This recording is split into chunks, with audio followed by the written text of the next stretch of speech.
I never thought that I would be in a superhero movie. I really didn't, and I just loved that it was about a young woman whose power is her mind, and I thought that that was really important and inspiring.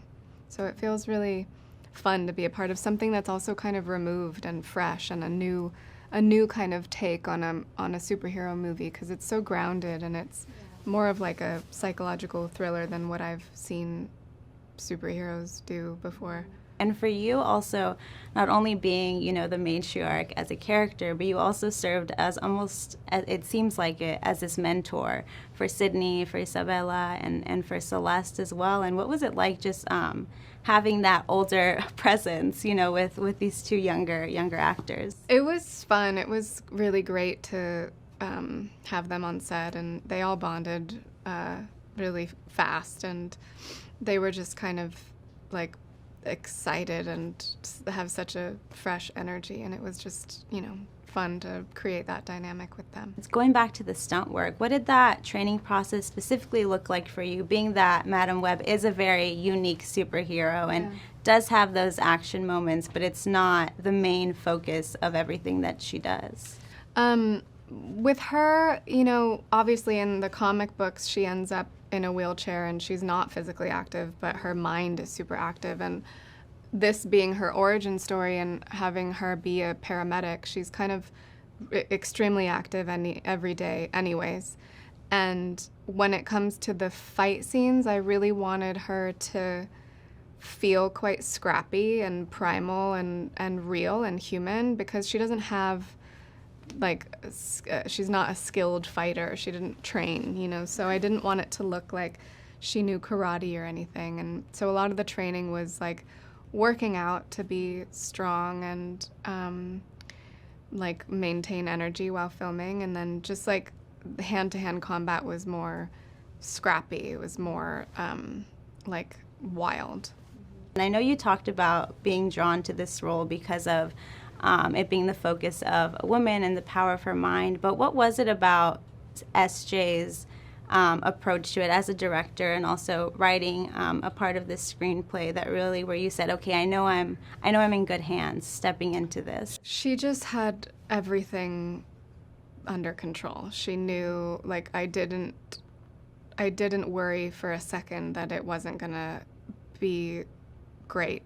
Ultimately, in the edit or even on set, she's so detail oriented, and she operates on such a high level in her job. She's so good, and so I just felt really held, and I really trusted her. Another thing that I read online that you recently said was just a part of production and streaming networks and how they're often, you said they're not brave and they're going for the safety net essentially when greenlighting a lot of projects. And I recently watched The Disappearance of Cher Height, and I loved it, and I thought you did such a beautiful job just immersing through your voice. I really felt like it was Cher speaking through that. So I wanted to ask you, seeing this beautiful project, seeing how it was received, and then also seeing, the other projects that you're working on through Tea Time, what are, in your opinion, what are some practical tools that other producers and other creatives can kind of do in order so that we see that change, so that you're not constantly having to fight for diverse voices, for women's voices to be in these unique creative projects? I guess as producer, safeguarding your creatives and really protecting their process and what they really want to make and fighting on their behalf. Because I think when creative people are put in opposition with studio executives, I've certainly become really fearful that I won't get to make the thing that I want to make, and so you capitulate and you make compromises that you don't really want to make, and you change your story, or you soften the edges, or you don't tell the full truth that you want to tell of a character, and because it's too scary, or it's too sexual, or it's too complicated, whatever it may be.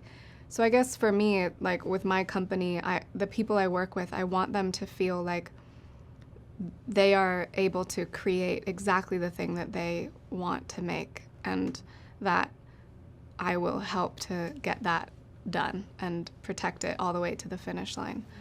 So I guess that's something that I think other people can try to do, but it's like, I don't know. Studio executives are so great at their jobs sometimes, and also really not, because like the creative people are the ones that are going to make the things that are special, and trusting them is ultimately, you know, it's a risk, but you know, sometimes will really pay off. I don't know if, like, you know, making the same thing over and over again is really boring, and I don't think that audiences want that.